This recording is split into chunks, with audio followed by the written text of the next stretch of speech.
Miss India घेणार संन्यास.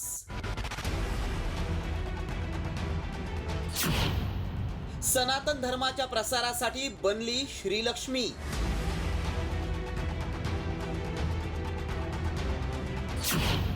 Viral message मागचं सत्य काय?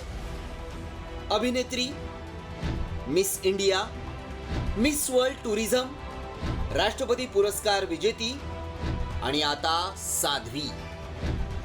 ही अभिनेत्री आहे इशिका तनेजा. वय वर्ष फक्त 30.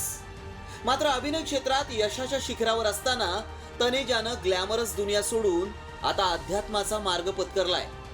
इशिकानं कुंभमेळाव्यात संन्यास घेऊन साध्वी झाल्याचा दावा करण्यात आलाय. मात्र खरंच अभिनय सोडून इशिका तनेजा साध्वी झालीये का? तिनं अचानक अभिनय क्षेत्र सोडून संन्यास का घेतलाय? असे अनेक प्रश्न उपस्थित होत आहेत. त्यामुळे आम्ही याची पडताळणी सुरू केली. त्याआधी मेसेजमध्ये काय दावा केलाय पाहूया. अभिनेत्री मिस इंडिया इशिका तनेजा महाकुंभात साध्वी बनलीये. तिनं अभिनय क्षेत्र सोडून धर्माचा प्रसार सुरू केलाय. अभिनेत्री तनेजा खरंच साध्वी झालीये का याची माहिती मिळवण्यासाठी आमच्या टीमनं पडताळणी सुरू केली. आमच्या टीमनं तनेजाशी संपर्क साधण्याचा प्रयत्न केला. त्यावेळी ती काय म्हणाली पाहूया. साध्वी बनना बहुत बड़ा कमिटमेंट है end not just in the sense of marriage और किड्स.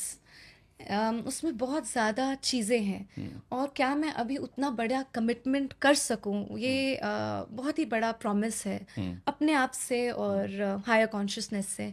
तो मुझे लगता है कि जब तक मैं अपने आप को उसमें काबिल ना समझूं, मुझे वो प्रॉमिस करना नहीं चाहिए.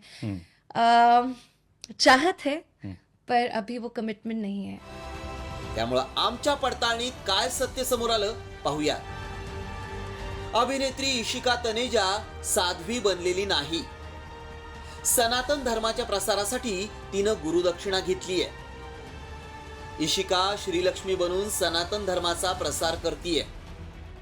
द्वारका शारदा पीठाचे शंकराचार्य सदानंद सरस्वतींकडून तिनं गुरुदीक्षा घेतलीये. गुरु मिळाल्यानं जीवनाला दिशा मिळते असं तिचं म्हणणं आहे.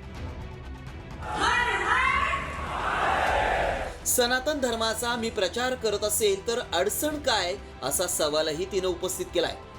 तसंच चित्रपट निर्मितीची संधी मिळाली तर मी ते नक्की करेन, पण त्यातही सनातनचाच प्रचार करेन असंही तनेजा म्हणाली आहे. त्यामुळे आमच्या पडताळणीत इशिका तनेजा ही साध्वी झाल्याचा दावा असत्य ठरलाय.